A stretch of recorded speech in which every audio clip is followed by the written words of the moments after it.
You're listening to the Allman Report on NewsTalkSTL.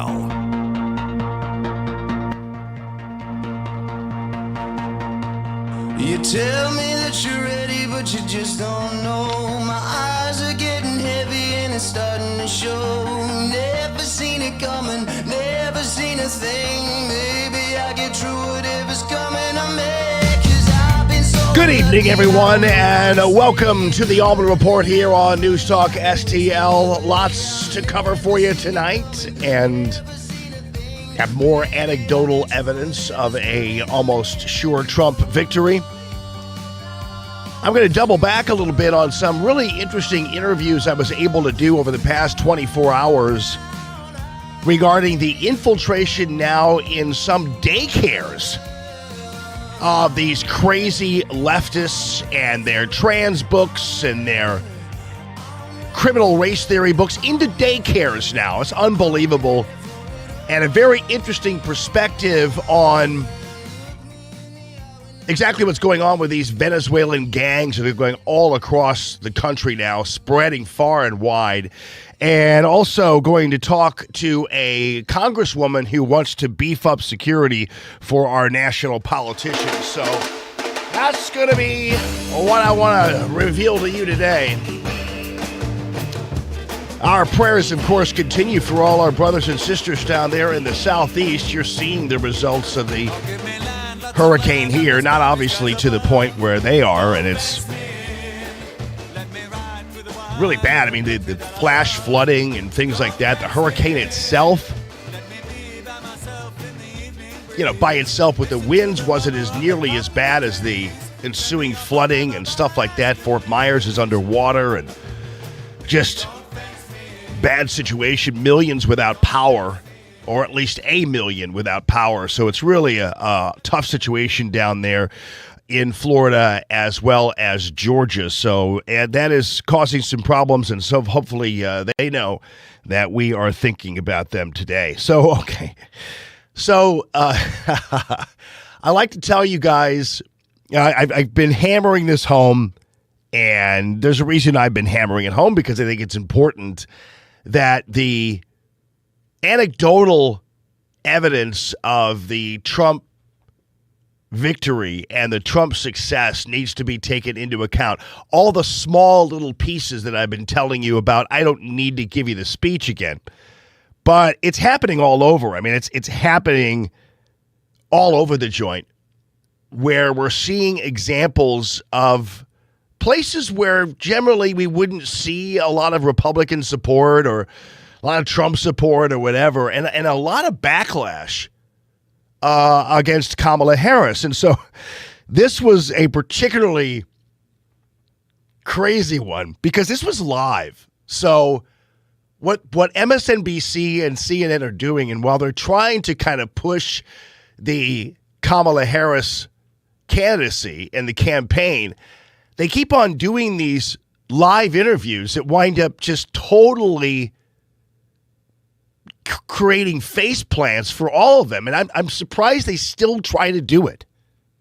Whether it's interviewing these union workers or the one harpy from CNN who was interviewing a guy at a flotilla for Trump, and he got all up in her grill, and it's not working out well. Or whether it be their live stadium seating interviews with black voters or black female voters or Hispanic voters, whatever, it always turns out really bad for them.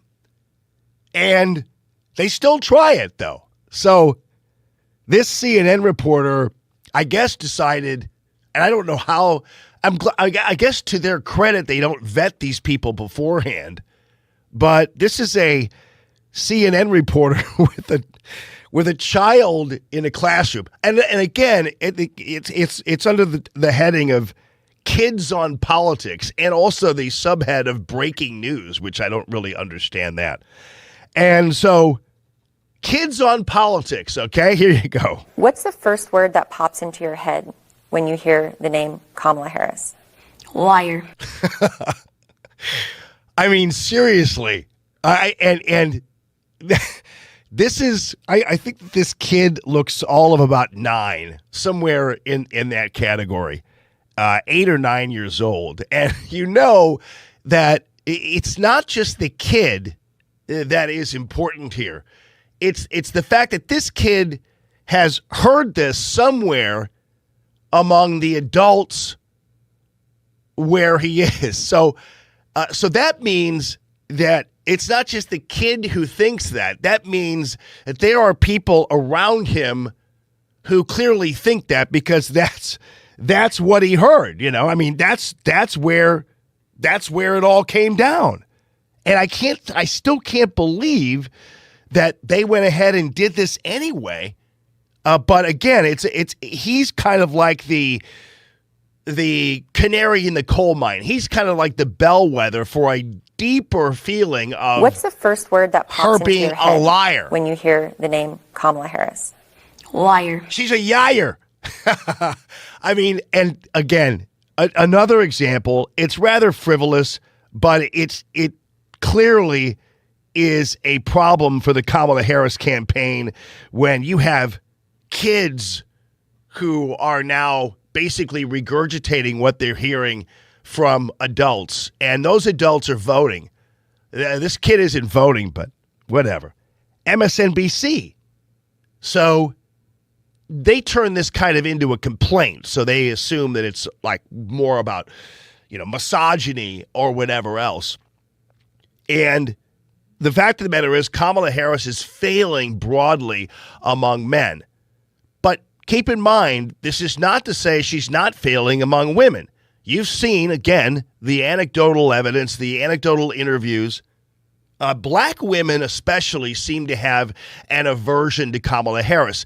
And as it was with Obama, the white liberals, the white liberal women, and in that case, the white liberal men, always see some of these candidates of color as their friend of color. Their one friend of color in the world was Barack Obama, remember? So they could say they had a black friend.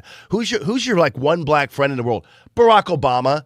And so a lot of them, what they do is they tokenize people like Kamala Harris because it makes them feel better that they are Kamala Harris supporters. It cleanses them of their inner, really what I think among liberals especially, is their inner guilt and aggression towards minorities.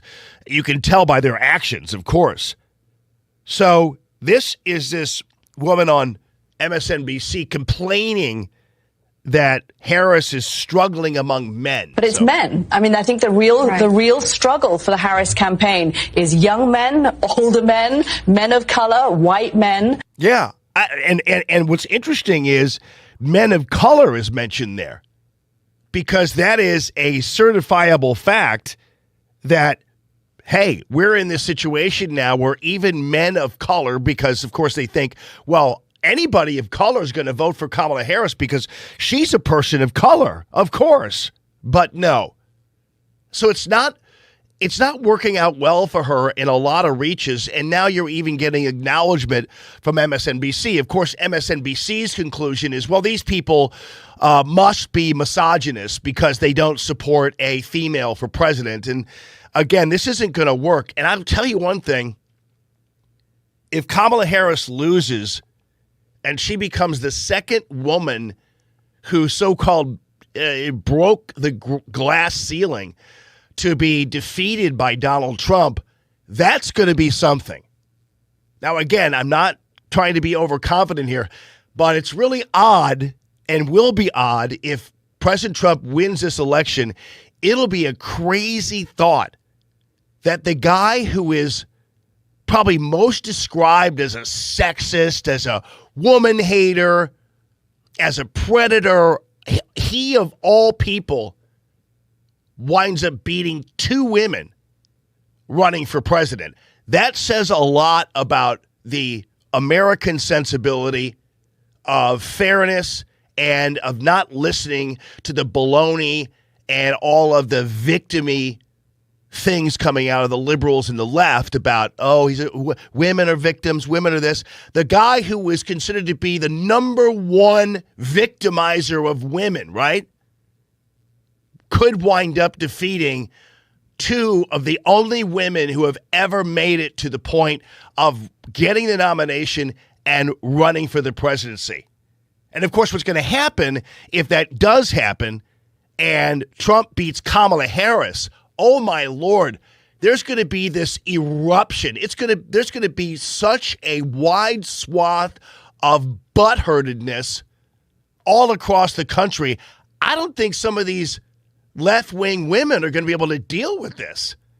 I mean, I remember being at the inauguration, took Aiden there in 2016, and we ran into all the pink hats, you know, and they were all wearing their pink hats, and they were marching down the street. I remember being at the hotel and watching the big pink hat, you know, demonstration run down the street right in front of the hotel. And there were a lot of them, too. And they were so angry that Trump beat Hillary. I can't imagine what's going to happen if Trump beats Kamala Harris. That's going to be something to think about. I'll tell you that. It's going to be absolutely crazy. And I don't think they're going to know how to deal with it.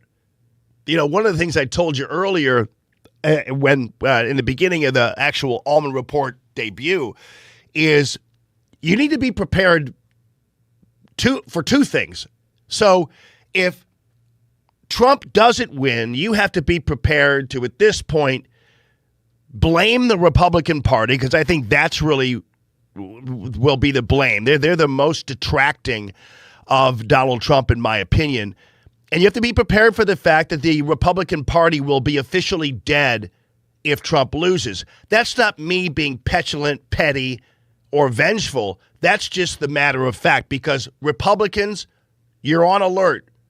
Those of you who are the rhinos and the fence sitters and the people who purposely stayed home or did whatever, we will be blaming you. Just so you know. We already know who the left-winger people are and all those people are, but we're going to begin the process of getting you out of our midst to reformulate a party so that we're set for 2028. Because you're not going to help us then either. If we don't have the right candidate or the right candidate in your mind, you're not going to help us. Then what will happen is if Trump gets elected, we have to be prepared to have the most amazingly pissed off generation of people you're ever going to find. It's going to be worse in 2016, and there will be riots, everything. Now, keep in mind, too, we also have to be prepared, and I'll tell you about this later on the show. The state of Wisconsin, we found yet another example of voter fraud that's actively going on through the mailing out of the mail-in ballots. That is happening all across the country. They're starting to mail out the ballots. They're mailing ballots out to people who are dead. They're mailing ballots out to people who are completely, it's not even legal for them to vote. They're mailing out duplicate ballots. I mean, it's just absolutely crazy what's going on. And Wisconsin isn't the only example. So I'm really worried, even though I'm very confident about President Trump's possibilities in terms of getting elected. I'm really, really concerned about this mail-in voting thing, because we're seeing all kinds of different shenanigans happening in all different kinds of jurisdictions right now. It's already beginning where they are nefariously mailing out these ballots. I don't think any government entity, I don't care who you are, I do not think they should be allowed to mail out ballots to people they can't physically see or identify. I just don't see how that is something that is legal. I don't see how that is something that is ethical. I don't see how that preserves election integrity. So the fact that, back in the day, you'd have to walk into a polling place, or you'd have to go and get and request an absentee ballot. Now they're just mailing them out to people. And believe me, they're not mailing them out to zip codes that have a lot of Republicans in it. So that's really a concern of mine.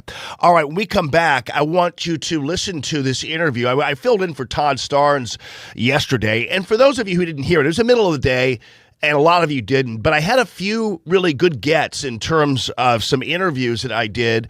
And one is with a woman who really is great in terms of monitoring this situation regarding the spread of Venezuelan gangs in this country.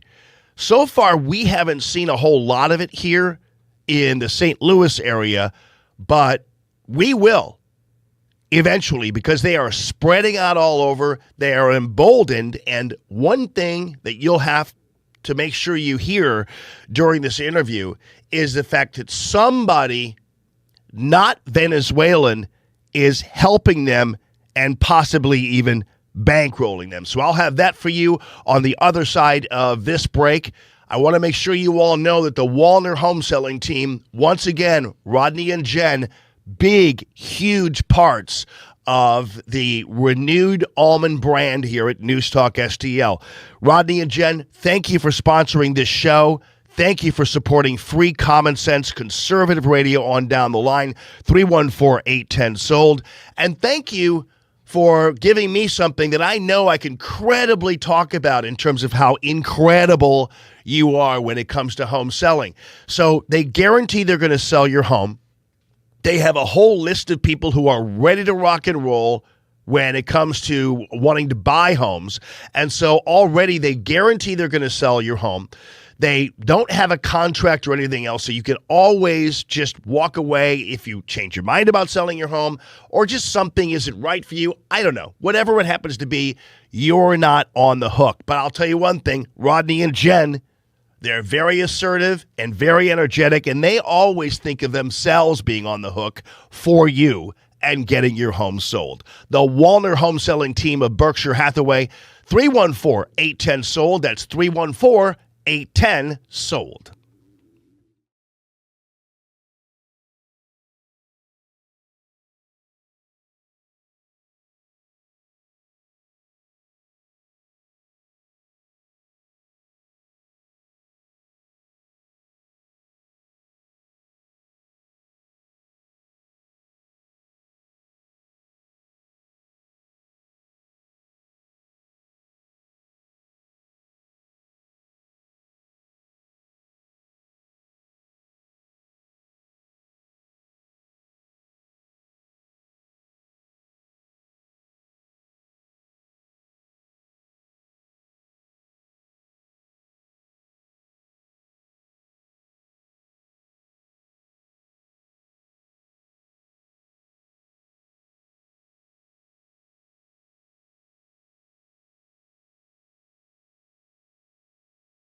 You're listening to the Allman Report on NewsTalkSTL.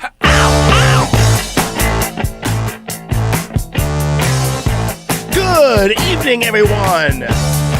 This is the Allman Report on NewsTalkSTL 101.9 and 94.1. My house. Good evening, folks. Good evening this evening. So I wanted to share this with you because it's too good to waste if you didn't get a chance to hear it. It is my interview with Cheryl Chumley, and she is an expert in the field of following up on the illegal immigration and the border and everything else. And Cheryl is very, very good at what she does. She also has a podcast, and I'll have her on a regular basis, but she's the online opinion editor of the Washington Times, which is a great newspaper, and also, of course, the host of Bold and Blunt, a podcast that you guys should pay attention to as much as you can. And here's how it went down yesterday. After we saw what was happening in Chicago, where even the thuggiest of the thugs in Chicago are afraid of the Venezuelan gangs there. And now apparently it's just rapidly growing nationwide, this one particular gang. Cheryl Chumley, welcome to the show. Really appreciate having you on, and congrats on a great podcast, by the way. Oh, thank you so much for your kind words, and it's so great to be with you. Thank you. Yeah, so here's one thing we know is happening, because a lot of people are going, well, why Venezuela? Why Venezuela? Well, is it not because Maduro is literally flying these people out of the country and into this one? From their prisons, right? I mean, this is a gang that was born in Venezuelan prison. So it's as Donald Trump said, right? They're not sending their best and brightest. They're sending their criminals, their gangbangers, their traffickers, and so forth across the border. And under this Joe Biden administration, this is the big peril here, right? We have under this administration record numbers of illegals who have flowed across the border into America to disappear into parts unknown, and most egregiously using tax dollars, American tax dollars, to be housed and fed and sheltered and so forth, and brought into sanctuary cities, no less, where then they're sheltered from the deportation storm by their liberal leaders in the cities. So, conveniently, of course, to my recollection, Venezuela has a policy where they don't accept deportations, correct? As far as I know, yes. I haven't looked into all the specifics, but I remember reading that as well. Yeah, I mean, and that's so even if we wanted to send them back, they wouldn't be allowed back into the country. They wouldn't be accepting them. So it's convenient for Maduro to do this and clean up that whole area of Venezuela in his mind. But now we've got a problem on our hands, and this country, especially among the news media and the Democrat politicians, seems to be in this total state of denial. Because every time you're asked about illegal alien crime, everybody comes back with these figures. Well, you know, crime is actually down. It's like, well, it's not down among illegal aliens. Yeah, well, Republicans in Congress just a few months ago put forth a fact sheet about the Biden administration, and this administration is headed toward 10 million border encounters, right, before the end of this fiscal year, and that's probably what opening its jail cells and letting in these illegals, criminals into America. You with the AOK of this administration. And so the bigger takeaway here is really, what are you going to do in November? Because we all know that Kamala Harris has promised to allow basically the same open border situation that Joe Biden has.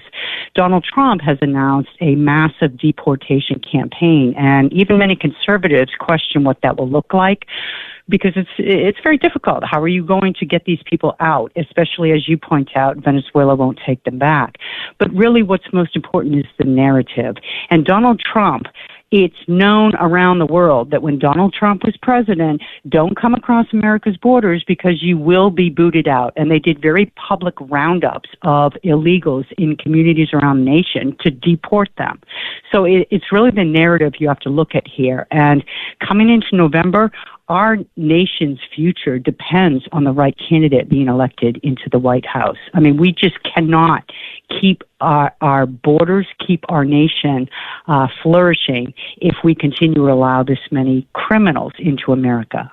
Talking to Cheryl Chumley, she's the online editor there at the wonderful Washington Times, the opinion editor there, and host of Bold and Blunt. And Cheryl Chumley, you know, just as a matter of technicality, it's interesting how once these people are arrested, these people in this gang and these Venezuelan gangs are arrested, they're afforded the same rights as American citizens. So they're not immediately seized by ICE.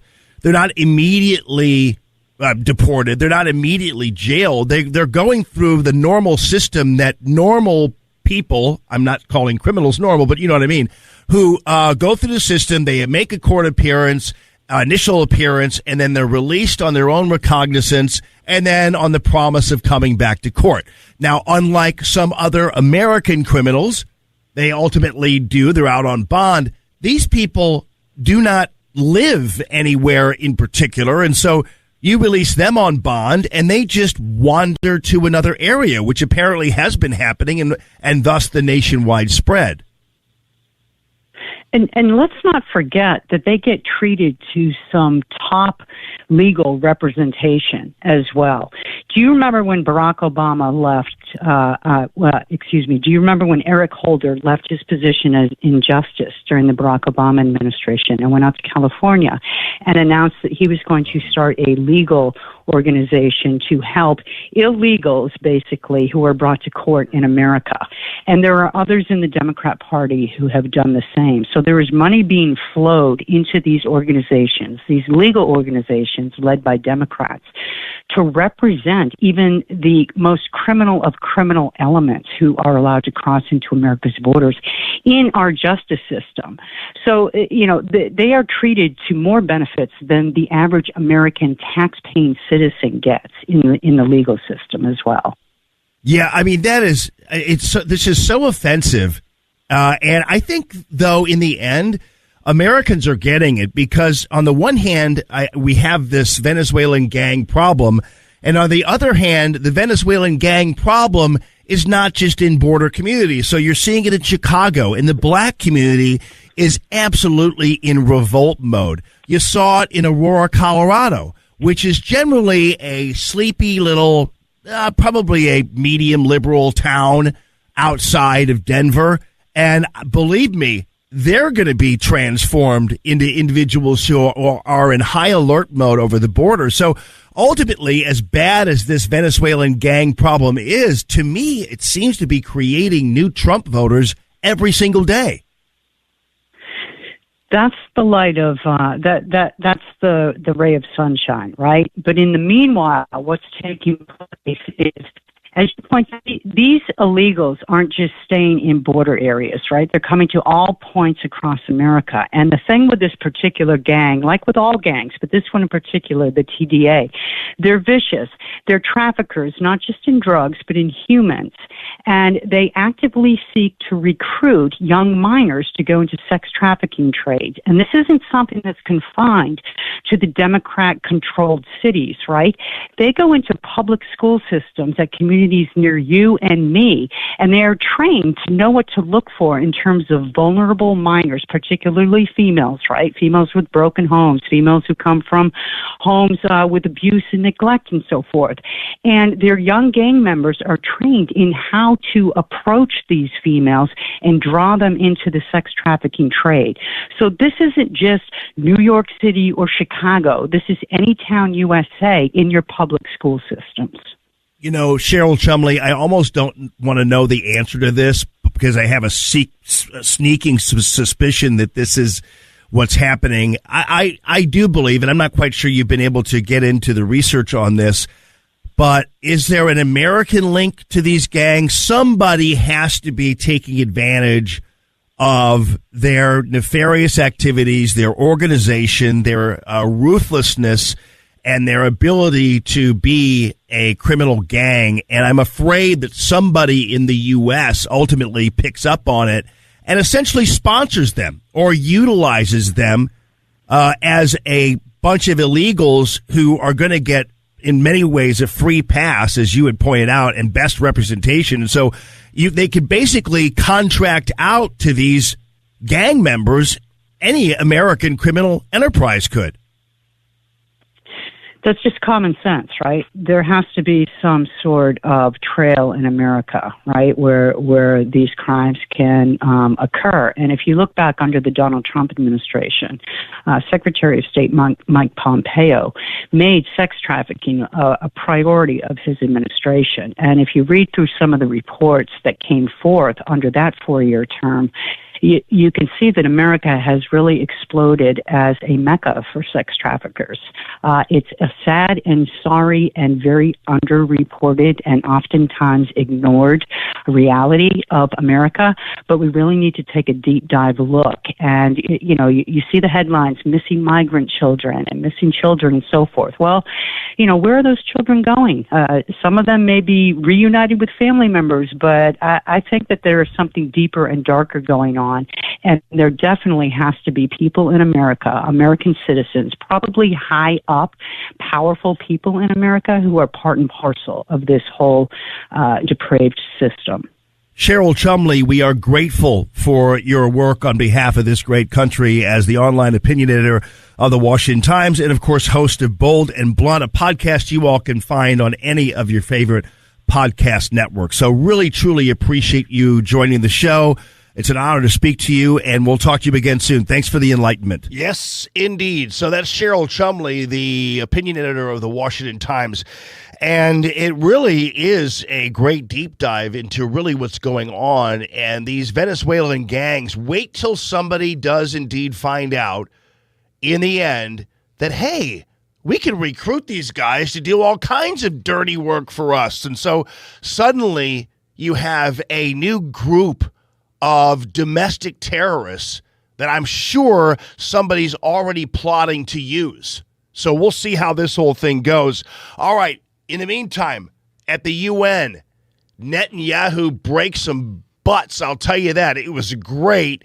And the guy from Haiti kind of embarrassed himself a little bit. I'll have that for you on the other side here. This is the Allman Report on News Talk STL.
You're listening to the Allman Report on News Talk STL.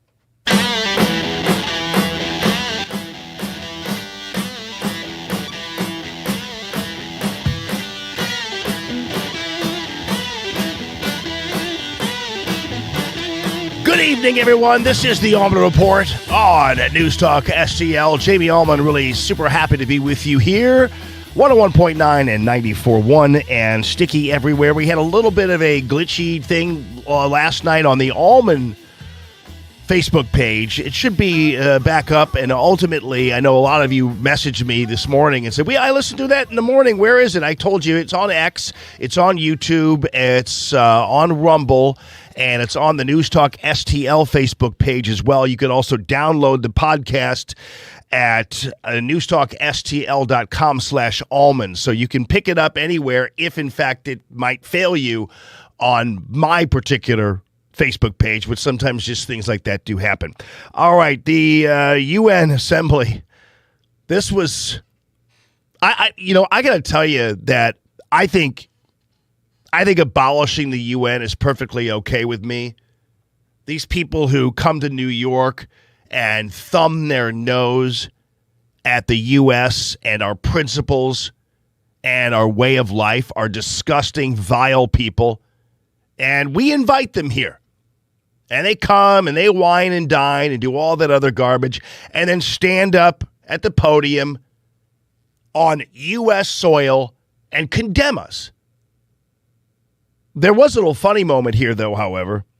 The Haitian leader, Edgar LeBlanc, he, at the UN, he blames white people for all of Haiti's troubles, demands reparations and respect, and then tries to take a drink of water, and he instead picks up the entire pitcher of water and tries to drink from it. It goes all over him. It's like this land that has offered the world a so much for respect, dude. Freedom, and which has helped several nations to throw off their yoke of barbaric colonialism, is not looking for charity, but justice. Respect. I'm going to drink some water here first, though. Out of the pitcher. It's going to go all over me. Respect oh, for its dignity. Eat it, dude. I don't even care. It's so funny. And yeah, he picked up the pitcher of water to try to drink from it. It went all over him. Idiot. But Benjamin Netanyahu was great. And as you see all these individuals attempting to condemn Israel, I mean, this is the most obvious passive-aggressive world that we live in, where you could possibly see the attack of last October 7th, and then somehow the world erupts in blame of Israel. I mean, it's unbelievable how that even happens. I know I'm kind of stating the obvious, but in the ensuing times, and by the way, it looks like, I'm not quite sure whether they got Nasrallah or not. That's still kind of up in the air. But they went after, and the IDF went after him today and bombed the crap out of some place, and not sure not sure whether they got him, but they were looking for him. They were targeting him and probably got some information he was there and tried to incinerate him. Not quite sure whether that worked. If that did work, ooh, Lordy, that's going to be, he's like number one terrorist in this world right now. And he is all about Hezbollah, all about Hamas, anti-Semite, you name it. And he's a warlord that hopefully the IDF, if they didn't get him this time, will wind up getting him. So Netanyahu decides, after he's heard enough from these a-holes at the UN, to just say, all right, you guys, you know what? And by the way, some of the cutaways showed that, for instance, Saudi Arabia just walked out. They weren't even there to listen to. Saudi Arabia. You know, and we're supposed allies with them. We're people who do business with them. And the fact that Saudi Arabia didn't have the decency to even sit there and listen to a speech from Netanyahu is really nothing short of disgusting, and I think worthy of another look at our relationship with Saudi Arabia and some of these people. Anyway, Netanyahu let it loose. He was great. But one thing is undeniable. There is definitely nothing new at the United Nations.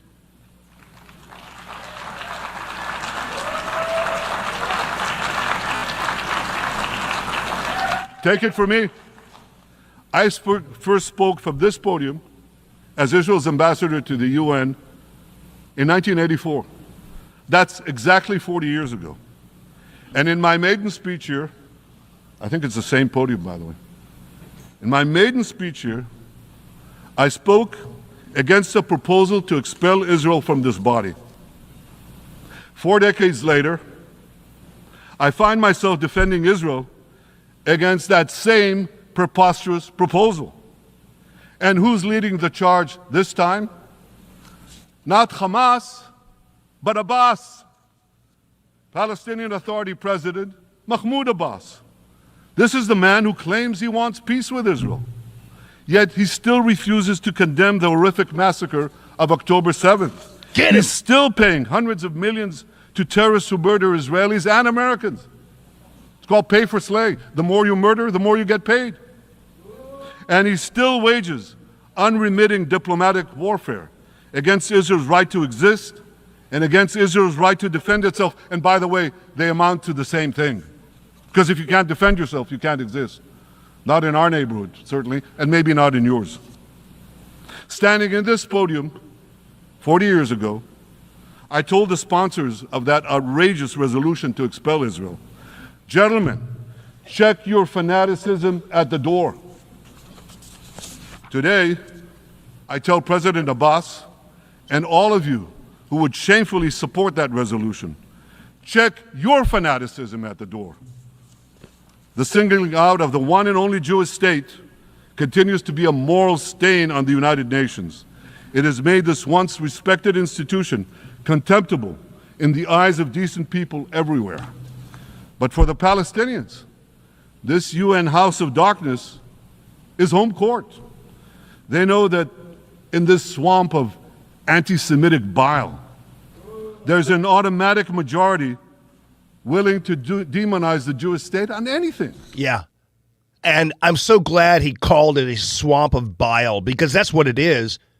And the reality is that these members of some of the delegations wouldn't even listen to his speech, which, you know, even as a body that is supposed to be debating worldwide issues and individual issues, they're completely and totally useless. Why even bother with the UN General Assembly? Why even bother with the UN if the people who come here, who are here at our invite, aren't even going to participate in any of the activities, or the activities that they just don't like? They'll just not participate because of their anti-Semitism.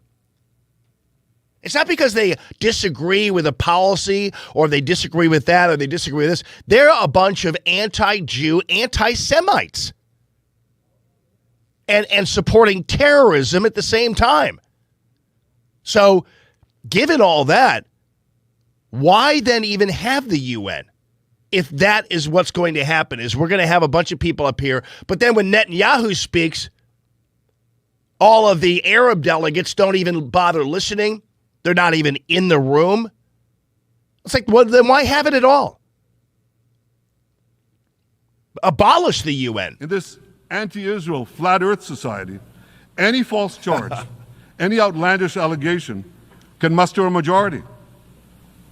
In the last decade, there have been more resolutions passed against Israel in this hall at the UN General Assembly than against the entire world combined. Yeah. And to his point, the UN has become the home base for anti-Semites and terrorist sympathizers. It's their home in the United States of America. It's their place. It's their clubhouse in the United States of America. It shouldn't be tolerated by any stretch of the imagination. I'm not sure Trump, at this juncture, should talk about abolishing the UN just yet. But if he gets reelected president, that ought to be something that in some way, shape, or form that he does. Because the UN has done nothing for this world, nothing for this country, we know that. Certainly nothing for Israel. And so it's a gathering place. I mean, Netanyahu said it better than I ever could. It's a bile, swamp full of bile, and it's their own private anti-Semite flat earth society. And it ought to be, I was going to say blown up, but I don't mean it that way. I don't want anybody to blow up the UN, but you know what I mean? Figuratively, just kind of get it, abolish it. Actually, more than twice as many. Yeah, so I'm looking right now at a screen, the state of Palestine, which really actually technically doesn't even exist. It's like it might as well be the land of the Keebler elves. It's completely made up. The UN gave this state of Palestine a place at the UN just as a favor, as a little bit of a bone thrown to the dogs, you know. And so there's really no technical state of Palestine. I mean, there's a vision of the state of Palestine. There's the concoction of the state of Palestine, but there really isn't a state of Palestine, except for the vision of the territories occupied by some of these people. So that seat is empty. So the UN gives the state of Palestine the gift of playing along with its fantasy that it actually exists. And then when it has a chance to participate in the UN, it doesn't even show up when another member of a delegation from Israel speaks. So what's the use of the UN? What's the use of giving the state of Palestine the kind of pet treatment that it's getting when they can't even have the decency to sit and listen to a speech? Since 2014, this body condemned Israel 174 times. It condemned all the other countries in the world 73 times. That's more than 100 extra condemnations for the Jewish state. What hypocrisy, what a double standard, what a joke. So the UN's hostility. Yeah, and I'm glad that some of the other delegations are clapping. We're happy that they are, but you know those are actually people in the stands. Those are people who are observers. So all the speeches you heard today, all the hostility directed at Israel this year, it's not about Gaza. It's about Israel. It's always been about Israel's very existence. And I say to you, until the Jewish state is treated like other nations, until this anti-Semitic swamp is drained, the UN will be viewed by fair-minded people everywhere as nothing more than a contemptuous farce. Absolutely. I love this. And, you know, none of this made the network newscasts. None of this made CBS, NBC, ABC. Might have made CNN because they've got 24 hours to fill. Didn't make PBS. So you're just maybe hearing this for the first time unless somebody else played it. But this is the truth here. And I love how he talked about draining the swamp of the UN. He's using Trump's language. And President Trump is an absolute necessity as we head into a tumultuous period of time in the Middle East and beyond. And Netanyahu knows it. He's a badass. He and the IDF are starting to wipe out Hezbollah and relentlessly so. There will never be a peace agreement and there will never be a ceasefire. And we thank God for that because those people in Israel need to be saved and need to be protected. All right, on the other side of this, another gem from my appearance on Todd Starnes' show. You're going to really be surprised at this coming up.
You're listening to the Allman Report on NewsTalkSTL.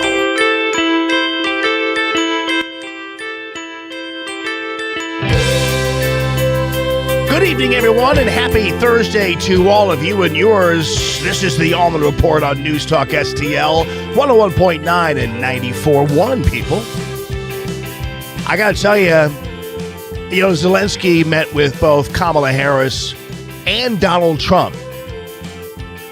You talk about a guy who is clearly trying to hedge his bets because the chances are pretty good he's going to have to deal with Donald Trump, and it's not going to include a surrender package by any stretch of the imagination. But Trump said yesterday, he said, I can solve this, I can resolve this, and I am not afraid to tell you I have a relationship with Putin as much as I do with Zelensky, and I think that I can solve this. And then some dumb reporter's like, how are you going to do that? And Trump's like, well, I'm not going to tell you right now what my plan is, for crying out loud. I mean, it's ridiculous. Some guy thought he'd just reveal his entire plan for settling this war or whatever it is. It's kind of crazy. All right. This, again, for my appearance yesterday on the Todd Starnes show. Really thank Todd Starnes for having me as one of his fill-in guys. Love doing that show. And Todd's going to become a regular on this show eventually, and I love having him on. In fact, back in the day, Todd Starnes, as you remember, the first time he ever came on my radar was when he was doing reports for Fox News. And so I was on the radio. Fox News does the news, and it was always like Todd Starnes is a reporter. And Todd Starnes is a great writer, which I really appreciate from that angle, being a writer myself and being in radio and TV and knowing the crispness of writing that good radio requires. And so He did this report, and for the first time that I was like, all right, we got to figure this guy out. We got to have this guy on the air on a regular basis because I love this guy. And that was when he was doing the Michael Phelps pot story. We met a long time ago, and you guys who have been following me for as long as you have remember this. And one of the lines, and it turned out to be part of his intro, was smoking pot from a bong. And that was the line that he used. And so, I put it on my stinger sheet and then, pressed the button, smoking pot from a bong. And it was like just, so deadpan in its delivery. It was great. Anyway, I love Todd Starnes, love filling in for him, and had a chance to talk to a rock star from really a great publication that you guys ought to be paying attention to if you're not already, and that's called The Federalist. Let me tell you something. If it were not for the Federalists, we would have so many ignorant Americans out there.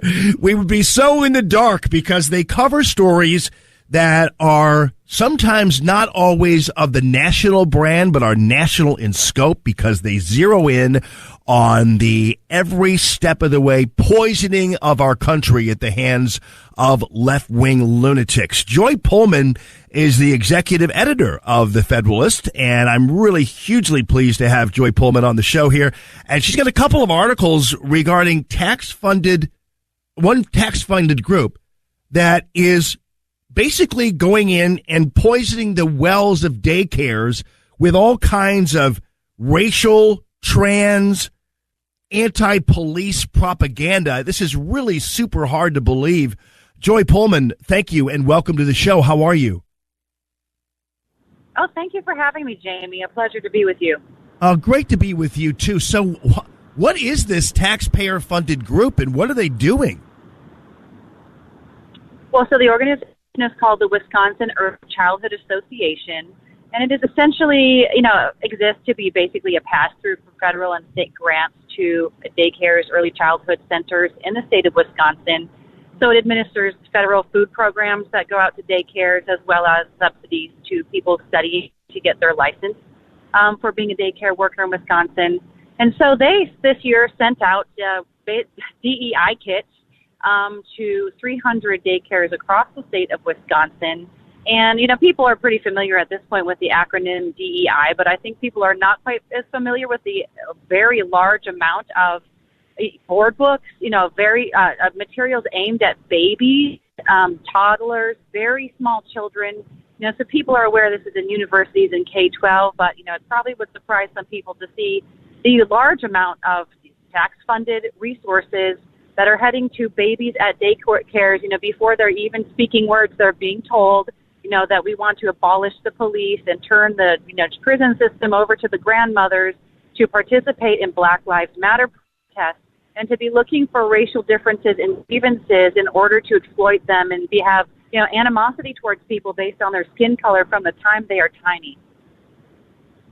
This is crazy. And so what happens with the parent involvement in all of this? Is this all happening with parental approval? Do they even bother? How does that work?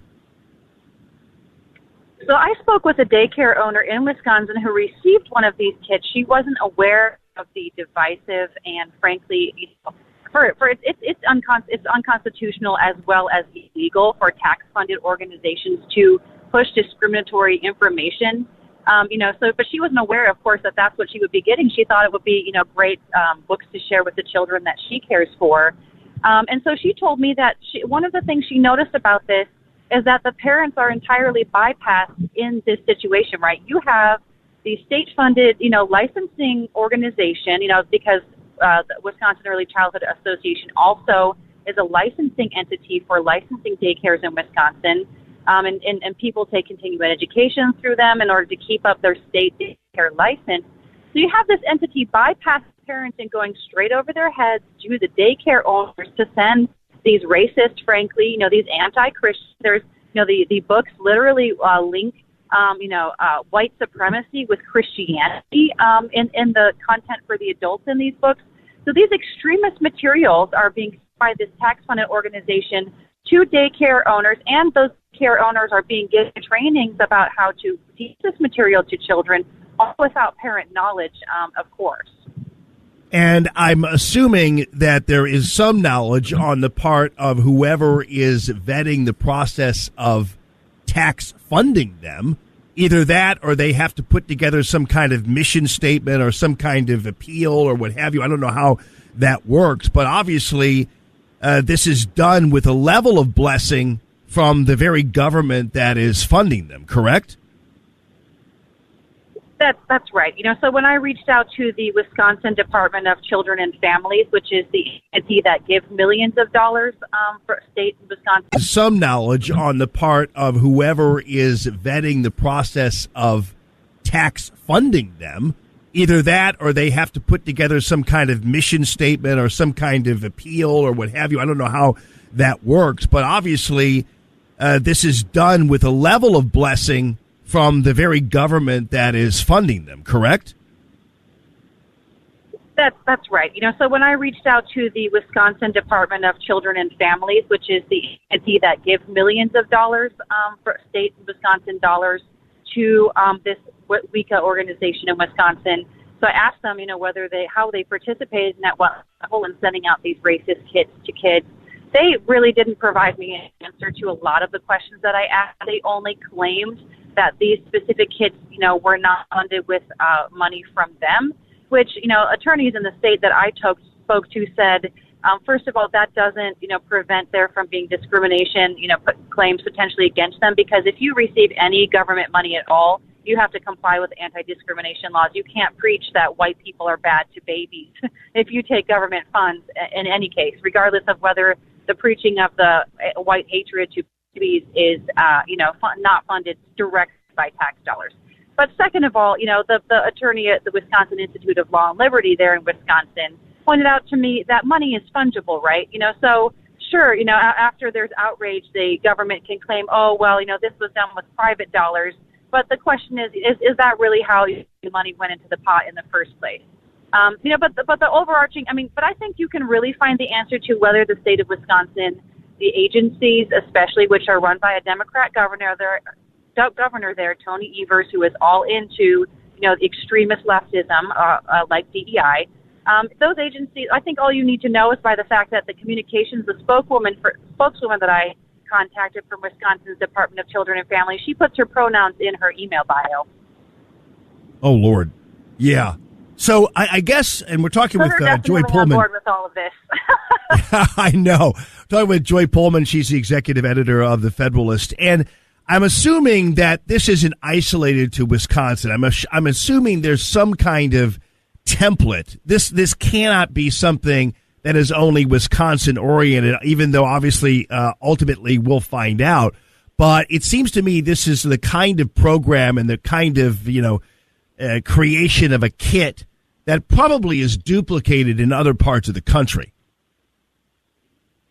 Well, that's right. So this Wisconsin organization actually brought in one of the authors of some of the books that they sent around to the children. In fact, some of the most extremist of the books. I went through my local library. I'm in a completely different state, but my local library had all of these racist board books available for children paid for by my local tax dollars, So I looked at all the books that were in this kit that my library, to get a good sense of them, that was available in my library. And the most extremist ones were written by a lady that this Wisconsin organization paid to come in and do a training to daycare teachers. And she is New York based. So she came to Wisconsin for the conference of the Wisconsin Early Childhood Association, I believe 2 years ago. She's giving this training earlier this year. She travels around the country to, all of these organizations that are focused on early childhood. She's a former preschool teacher herself. So this is absolutely not something that is limited to the state of Wisconsin. And I think people, all they need to do is go to the Amazon page of some of the books that I quoted in this article, and you can find people all over the country who are daycare teachers saying that, they love these books to introduce, sex to little kids, to introduce, let's say rainbow sort of materials to babies who have zero, interest or knowledge or need to have any at age 2, at age 5. They don't need to know about any of that stuff. There's daycare educators on there personally saying, I use this with the small children in my classroom, and I'm so excited that to be teaching children all about identity politics, intersectionalism, race and sex hatred in my classroom. There's no doubt about it. And you know what? I'm telling you, Joy Pullman, it seems to me that over the past, I would imagine maybe 5 years, it seems like the radical left has decided that they're losing some of the older kids and the high school kids and everything else because the critical race theory has been roundly debunked. And I think many kids who are now in college finally ultimately realize that. So it seems like this is an effort in a lot of ways, and it happens everywhere, and especially even with the defunding of the police and the anti-police movement and beyond. It seems like this is an effort to basically get new recruits in the left-wing movement, meaning you have to catch them early and brainwash them super early now because you're losing some of the older ones. If I didn't know any better, I'd think that was the case. Well, in fact, that is true. So I have a book that came out this summer called False Flag, Why Queer Politics Means the End of America. And I go through the research there that shows that especially sexual exposure to children makes them far more likely to identify as queer, right? So if kids see pornography at all, but especially, the younger they see it, the worse that it is, that increases the likelihood of their identification as something other than heterosexual. So we know that the sexual revolutionaries, one of their goals is to end heteronormativity, right? What does that mean? If you have something that is normal, it is something that at least the majority of people do, right? And so if you don't want the majority of people to be heterosexual, well, then you're saying, wow, we're starting from a single-digit population now. We are recruiting. Yeah, I mean, you almost have to. I mean, initially, at one point, it seemed that critical race theory was, in fact, its own little recruiting tool because some of the people in their 20s weren't buying into the race baiting and this creation of a wrong race and a right one. And so it seemed to me at that time there was even a little bit of recruiting going on until they were exposed there. Now they're having to go into daycares, for crying out loud. It's crazy. Well, and in daycares, it's also a very tender time for children. They're in that critical period where a child really needs to bond with his mother in order to have a secure identity for life. The amazing author and researcher Mary Eberstadt has written a book called Primal Screams that I rely on in my book as well. she talks about how the rise in identity politics really has coincided with the loss of familial ties among Americans, generation over generation. So little kids, are meant to be close to their mother, close to their family, within loving relationships that they understand their place and their sense of the world. And when you're separating small children from their family, from their natural and normal place, they need a sense of identity, and they're losing something that's very important and primal to them. So I think the more that you separate, especially small children, from their mothers and from their families, and separate people from that environment that makes them sane and healthy, then they are looking for an identity. And identity politics is one of the answers that the false kind of replacements for a real, loving, natural, close family that people who don't have a loving, close, natural family grab onto. So there absolutely is a deep primal human hunger that every single human has to be loved and wanted by his own family, the two people who made him. And when that bond is damaged, destroyed, stretched apart, then the kids go looking for something else to replace it with. And nowadays, a lot of them are finding that in identity politics. Yeah, there's no doubt about it. And I think it's just a matter of people just fighting it at every level. And ultimately, hopefully, we get some people in Congress and beyond who are going to be paying attention to exactly where our federal dollars are being spent. Joy Pullman from The Federalist, thank you so much for all the work you all do there. We just so appreciate what you do to contribute to our enlightenment and our strength. And congratulations, of course, on your book. How do people get a hold of that? It's on Amazon, right? I know it's not new, but we can find it, right? Yep. Just go ahead and search for it. You'll find it on all the major booksellers. It's out with Regnery. All right. That sounds great. Joy Pullman, thank you so much for your time, and good luck with everything. Thank you. And that is Joy Pullman from The Federalist. And again, this is really an important topic. And now that they're sinking their way into daycare, it's just unbelievable that our tax dollars are supporting that. Speaking of our tax dollars, the NIH, right? And they're worshipped by the left. Well, the NIH came out with a report about something that, we used to think was a nutty idea, but it no longer is a nutty idea. I'll have that for you. I also want to make sure that I thank my friends at Newstetter's Fine Jewelry for their support of free, common sense, conservative radio. Had a great time at the store the other day. I'm going to put the video up on Sunday for all of you to get a preview of what they have in store for you for engagement season, for the Christmas season, and beyond. There's gold in them there hills. Gold is popular right now. They have all kinds of really great, beautiful gold pieces for you as well. And, of course, they also have these gorgeous engagement rings and all those kinds of things for those in your family or you who are deciding you're going to make the Christmas holidays a little more romantic. And the great pricing, they can make you a king for very, very little, or a queen for that matter.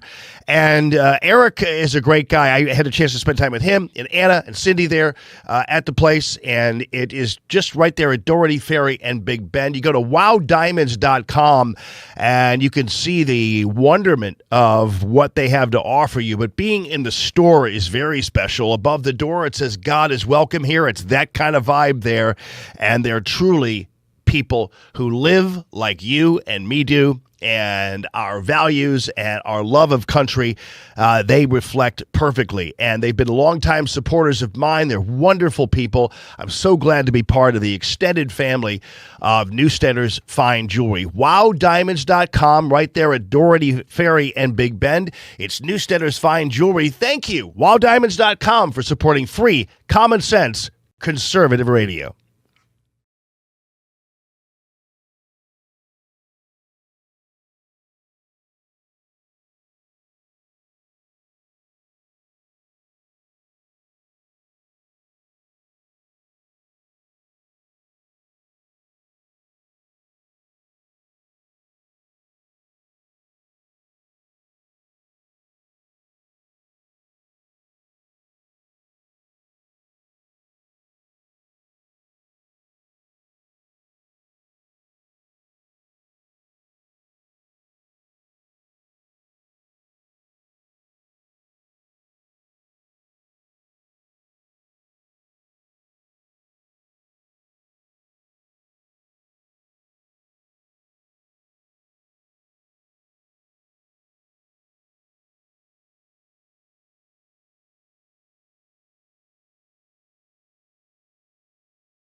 You're listening to the Allman Report on News Talk STL.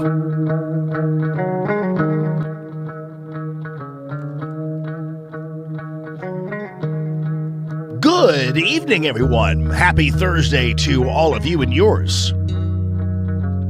It's Common Sense Radio, as it always is. News Talk STL 101.9 and 94.1. A little Limp Biscuit here for you, but I wanted to call attention to, Macklemore, right? And he's really pretty annoying. Some of his music's actually pretty good. But he decided he was going to shove it to America in one of his little speeches that he did at an event that was just a couple weeks before, or actually a couple days before there was supposed to be this Las Vegas festival. And Macklemore, I'm really impressed because what happened is there's this Las Vegas Music Festival coming, and he was at this other festival when he was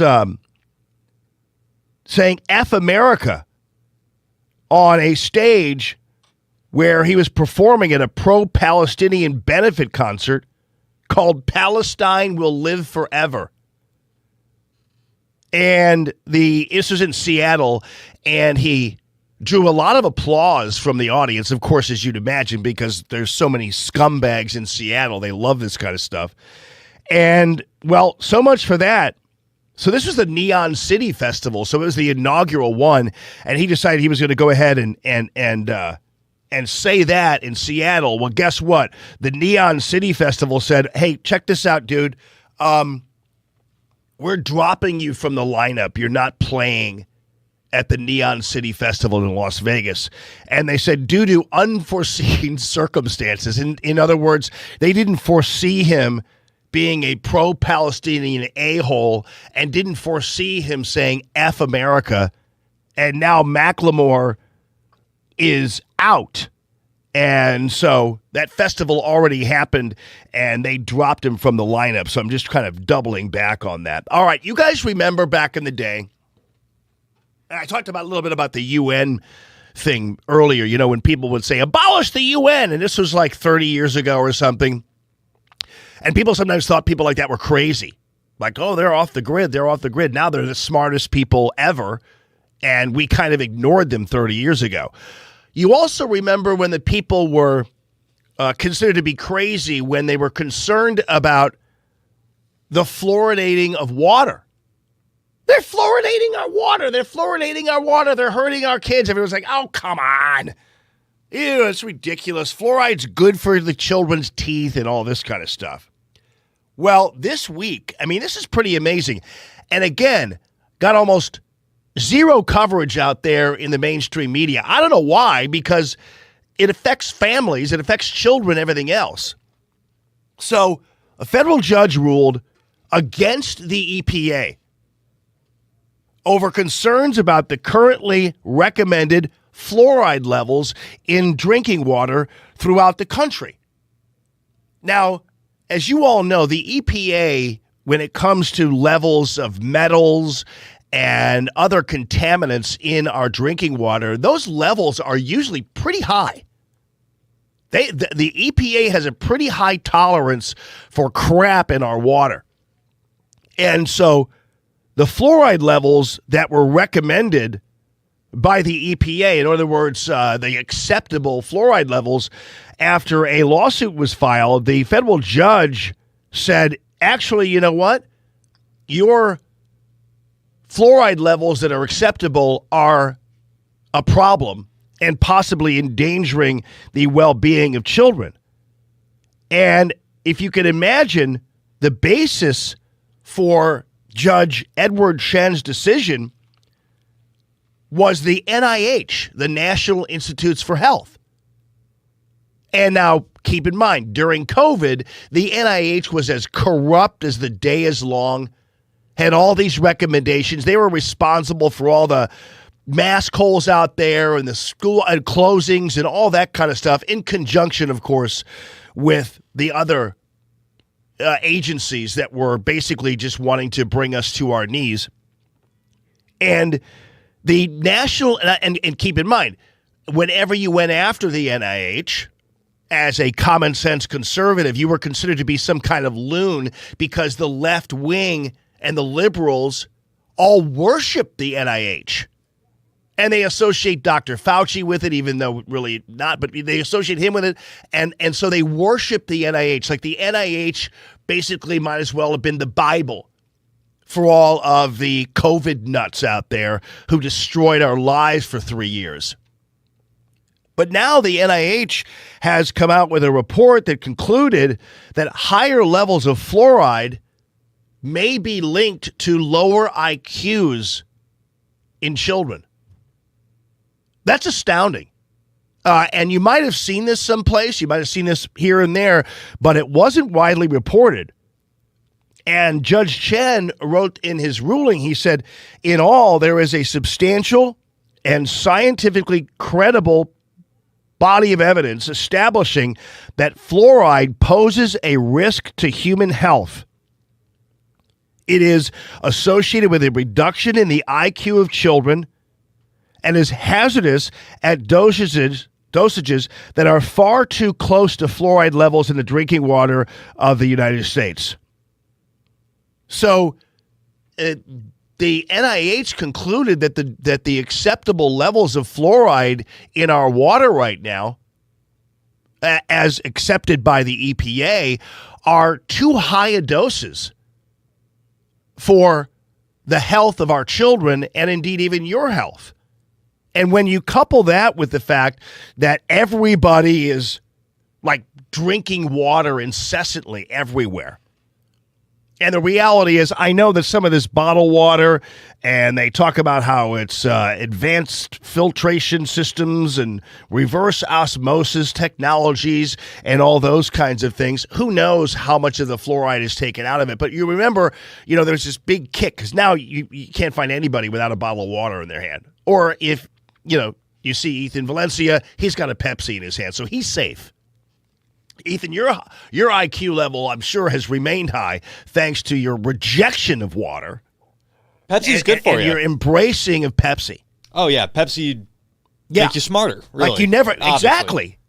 And at least it makes you smarter than the people apparently who are drinking water at these gigantic gallon levels. The people, you even know some people who carry around like a gallon of it in their hand, It became popular to do so for some reason. These refillable water bottles have gotten really large over the last few years. I know. And then, of course, you have everybody who drinks the water. It's funny because they do this thing where they drink the water and then they'll like drink it. I've done this before. I don't know why I do this. You drink the water and then you put the cap back on.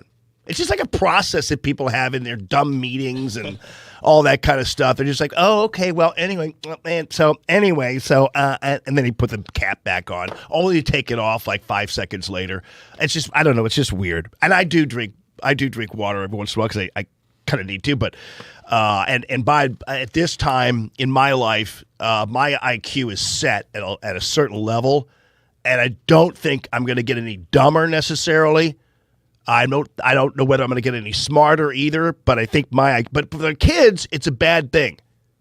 And so this is a groundbreaking kind of admission from the NIH that is heretofore worshipped by all the people on the left. And keep in mind, even people on the left are concerned, obviously, about the health of their kids.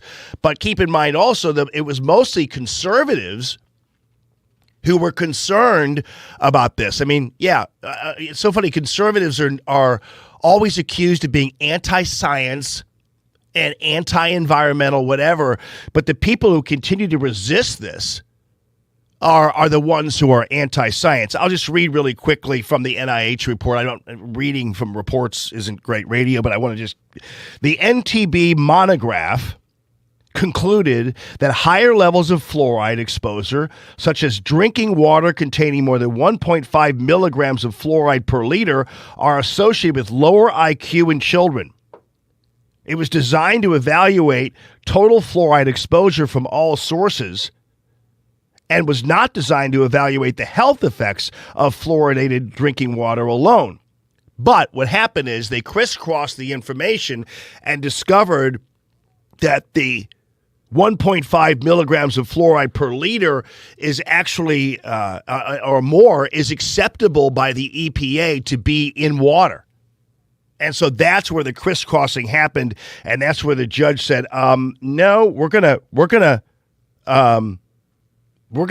deal with this." And by the way, this is something that RFK has been talking about for a long time, and RFK Jr., who I believe is going to ultimately have a place in the Trump administration, has been on top of all of the contamination in our food supply. And I'm not talking about just with chemicals, just with all the additives and the colorings and the sugars and everything else. This is RFK basically saying, you know what? You hook me up with Trump, we're going to change all this. Here he is. Oh, you know what? Limp Bizkit's still playing. Here we go. Coincidence that Americans die earlier than Canadians or Germans or Italians or Japanese or Koreans or Australians or most any other comparable country. And it wasn't always that way. Until the early 1990s, our life expectancy was the same or better than other developed countries. Then suddenly, more and more Americans began suffering from chronic diseases, from obesity, cancer, diabetes, kidney disease, Alzheimer's, heart disease, and all kinds of autoimmune diseases. Our maternal mortality rate soared to the highest of any developed country on Earth. Same with infant mortality. Like the frog in the slowly boiling water, we didn't really notice as we got sicker and sicker. We've grown now to accept chronic disease conditions as normal. But now, in 2024, we're finally waking up to this cataclysm, and we're asking ourselves, how in the world did this happen? A big part of it is our diet. Restaurants that serve contaminated food are fined or shut down. But when it's the government that approves the poisons in our food, a few people get very, very rich, and the toxins end up in every supermarket aisle. Yeah, I mean, so basically what he's saying is, you serve spoiled food or bad food at a restaurant, you get nailed. But when bad stuff in our food supply is accepted and institutionalized by the government, it creates really a wide reach of potentially bad results for all Americans. That infant mortality rate that he talked about reached the highest levels of any country in the world. That's shocking to me. And, of course, he stood there at a table. It had Captain Crunch. It had all these other food stuff on it. So it's not just the water now that we're starting to wake up to, and that's actually the National Institutes of Health. And what he said was when he tweeted this out, he says, President Trump and I are going to stop the mass poisoning of American children. So we're off to the races. We're the hippies now, people. We're the health nuts, you guys. We're the Wilford Brimleys. Remember when granola came out, and he basically ran around and ordered people to eat it. It's what's good for you. It's like, okay, you don't have to yell at me. I'll eat the granola, but don't be so crabby about everything, Wilford. All right, coming up, Zelensky meets with Trump and Kamala, but there's an understory to all of this. I'm going to bring you on the other side here. This is the Allman Report on News Talk STL.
You're listening to the Allman Report on NewsTalkSTL.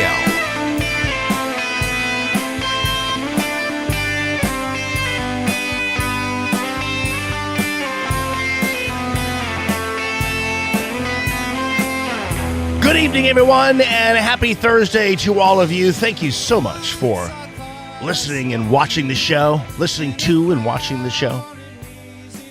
Facebook, X, Rumble, YouTube, Truth Social, you name it, you can find it. And I'm glad you're here. Thank you for also liking it wherever you happen to be seeing it, sharing it wherever you happen to be seeing it. That would be nice, too. And thank you so much for your support of free, common sense, conservative radio here at Newstalk STL. All right, so we have our first bald-faced and shameless hurricane blame to tell you about. This comes to us from Florida State Senator-elect Carlos Guillermo. I'm sorry, Carlos Guillermo Smith. He's a dude with three names, of course.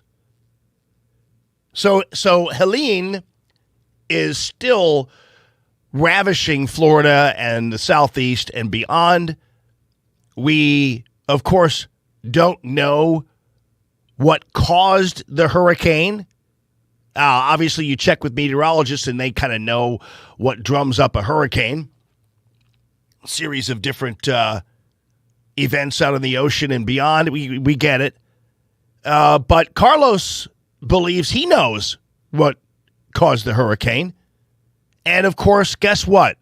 It's Governor Ron DeSantis. Of course it's Governor Ron DeSantis. Here is what he put out. I mean, this is when people are without power. They've got a few people dead already. People are in the throes of misery. And actually, I'm not actually quite sure. I just want to, as an aside, I don't know how this is going to affect the election in Florida. I don't know what this is going to do. They say that there could be lingering damage and effects for months now, and that would take us into the presidential election. Anyway, this is what he had to say on X. With Hurricane Helene barreling upon us, now is a great time. Okay, Carlos. To remember, Ron DeSantis recently signed a bill deleting all references to climate change from Florida law and eliminating energy-efficient grant programs meant to reduce our carbon footprint. We deserve better. So, obviously, this is a guy, and of course, these are the same left-wingers who accuse us of being anti-science. This is a guy who has no basis in fact that this hurricane was caused by climate change or carbon footprints or carbon outputs or whatever. He has no proof whatsoever. So he's just basically making it up. And certainly there's zero proof that deleting two words from Florida law or what have you, because it's not actually a determined science. It's not actually a scientifically deduced situation in terms of carbon related to climate change. So of course it's deleted because it's just made up anyway. I mean, there is climate change that happens. I remember back in the 70s picking up a Time magazine that my parents got, and on the front of it said, "The Coming Ice Age." That's what it said in 1970-something. So there is sometimes a level of climate change that naturally occurs, and it is not provable that man, through carbon outputs, has significantly changed climate change to induce hurricanes. And of course, if I'm not mistaken, the hurricane season has been relatively tame down there in Florida anyway, and in all around the world. And so this is one hurricane he's decided he was going to exploit. Totally irresponsible, totally unscientific, and in the end, totally meaningless. And Carlos, of course, doesn't need me to browbeat him over that because he is being ridden like a rented mule all over the interwebs and all over X. So he's an idiot. And that just is how it happens. All right, I want to get to this Zelensky thing really quickly. So he meets with Kamala Harris, and he also met with Donald Trump, and he described the meeting with Donald Trump as very peaceful and productive. So this is how it went there with Kamala as he to protect stood Ukraine, there in the our White people, House with our her. cities, our front line from Russian evil. And of course, we must work hard to bring all Russian war criminals to justice. And one more thing, I want to inform Madam Vice President about the latest Russian missile and the Shahid's attacks against Ukrainian energy infrastructure. We need to urgently strengthen Ukraine's air defense to save thousands of lives and reduce Russian terror to zero. It's achievable. Thank you again. Thanks, America. Thanks to you, Madam Vice President. And now we'll take questions. No, they didn't take questions. Kamala Harris marched him out. He seemed ready to take questions. I mean, to his credit, I think the guy is despotic. I think he's a beggar. I think he's a user. I think he's enriching himself with the billions we send over to Ukraine. He and all of his buddies are buying houses, cars, vacation homes, and everything else. And I think he's corrupt. But nonetheless, at least he was going to stand around and take questions. But no. Slava Ukraine. Yeah, well, let's go. Come on. Yes. Here, we're going to go out. We're going to go out here, she says. So we're going to go out this. Yeah, can you believe? Well, first of all, she saved herself because she wouldn't be able to answer one intelligent question with any matter of intelligence whatsoever. And so she was saving herself. But the reality is, can you imagine, you have the vice president running for president, you have Zelensky, who is basically eating up hundreds of billions of dollars in our tax money, and they can't stand there for questions from reporters. Zelensky won't be able to answer questions. Kamala Harris won't either. They just walk right out. And let me tell you something. The United States, given what it has already given from our Treasury, if you can imagine, I'm not saying we would have taken that money and just paid off a bunch of people in the inner city, whatever. But the reality is, if you can imagine all the people suffering in this country, poverty, homelessness, whatever, crumbling cities, whatever. If you can imagine the kind of waste that we have instituted for some dumb feel-good war of the year is absolutely atrocious and just so reprehensible.